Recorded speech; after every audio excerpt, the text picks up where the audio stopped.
मेरा नाम प्रतीक मिश्रा है। मैं वेस्ट बंगाल के एक गांव में रहता हूं। मैं अभी का अभ्यास कर रहा हूं और साथ में मैं एक सोलो बाइक राइडर भी हूं। मैं अक्सर छुट्टियों के दिन या सप्ताह के आखिर में अपनी बाइक लेकर लंबी सवारी पर चला जाता हूं। एक दिन मेरे साथ कुछ ऐसी घटना घटी जिसे आज भी सोचा हूं तो मेरे शरीर की रूह तक कांपने लगती है। आज से 2 साल पहले की बात है। मैं अपनी बाइक लेकर कोलकाता लॉन्ग राइड पे गया था। रास्ता 3 दिन का था। इसके लिए मुझे पहले से ही होटल बुक करीनो गॉड था। एक बार रास्ते में मुझे बहुत भूख लगी थी। इसके लिए मैंने अपनी बाइक को साइड में पार्क किया और पास में नाश्ते की दुकान पर 2 वड़ा पाव खा लिया। बाद में मैंने अपनी यात्रा की शुरुआत की। कुछ समय बाद शाम को अचानक मेरे द्वारा प्रदर्शित किया गया। मैं होटल पे जा सकूं इतना समय भी नहीं था, इसलिए मैंने पास में सुविधाजनक शौचालय पे और यूज का उपयोग किया। वहीं पे मुझे किसी के प्याले की आवाज सुनाई दी। मुझे कुछ अजीब सा लगा कि पुरुषों के शौचालय में एक महिला का क्या काम है। इसी समय वहां की लाइट चालू बंद होने लगी। मुझे तो डर के मारे कंपने लगा। मेरे शरीर के रुवटे हो गए। मैंने जोर से आवाज दी, कौन है जो यह मजाक कर रहा है? बाहर निकल के तुझे छोड़ूंगा नहीं। थोड़ी देर बाद वहां सब ठीक हो गया। मैं जल्दी से बाहर निकलकर निकलने की कोशिश की थी, लेकिन वॉशरूम का दरवाजा नहीं खुल रहा था।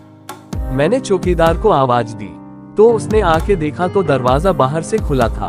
फिर उसने आवाज दी, दरवाजा खुला है, तुम्हें थोड़ा धक्का लगाए। मैंने धक्का दिया तो दरवाजा खुल गया। मैं पैसे देकर बाहर निकल ही रहा था कि फिर से मेरा पेट खराब लग गया। मुझे वापस वह खतरनाक वॉशरूम में नहीं जाना था, लेकिन मेरे पास और कोई चरित्र भी तो नहीं था।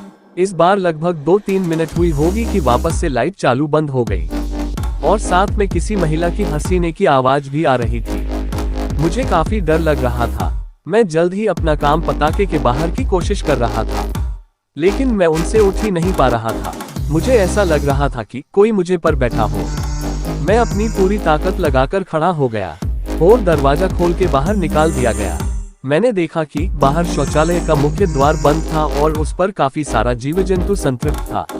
ये सारा खौफनाक दृश्य देखकर मेरे तो प्राण ही निकल गए हो ऐसा महसूस हुआ।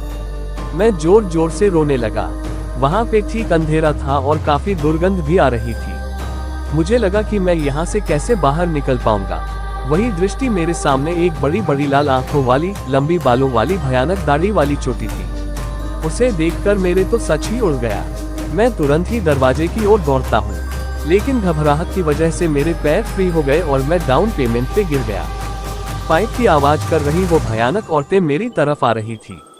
उसे देखकर लगा कि आज मेरी जिंदगी का आखिरी दिन है। अब मैं भागने वाला नहीं हूँ। थोड़ी ही देर में वो औरत मेरे पास बैठ गई और मुझे जानवर की तरह सूंघने लगी। मुझे अपनी मौत साफ साफ दिख रही थी। फिर मैंने अपनी सारी कहानी लगा के एक आखिरी कोशिश करके जोर लगा कर खड़ा हो गया और जोर जोर से दरवाजे को हिलाने लगा। थोड़ी ही देर में दरवाजा टूट गया और मैं बाहर निकल गया। जब मेरी नजर बाहरी लोगों के सामने पड़ी तो मैंने देखा कि लोग मेरे सामने ऐसे दिख रहे थे जैसे मैं कोई पागलखाने से भाग आया हूँ। लोग मुझे यहाँ तक बोलने लगे कि पागल है क्या, पी के आया है। तभी वहाँ पास में खड़े होकर एक आदमी ने मेरे पास आकर पूछा, भाई तुम अंदर क्या कर रहे हो? मैंने कहा, भाई मैं अंदर घूमने नहीं गया था, बल्कि शौचालय बनाने के लिए गया था। मेरी बात सुनकर उस भाई ने मुझसे कहा, तुम जरा पीछे मुड़कर बात करो तो देखो। मैंने जब उस आदमी की बात पीछे मुड़कर देखी तो मेरे तो हो ही उड़ गए। सूर्योदय कोई भी शौचालय नहीं था, बल्कि एक पुराना फूटा फूटा खंडाल मकान था। ऊपर वाले की मेहरबानी थी कि मैं सही सलामत बच गया और उस भयानक देखने वाली चुड़ैल की किस्मत से बच निकला।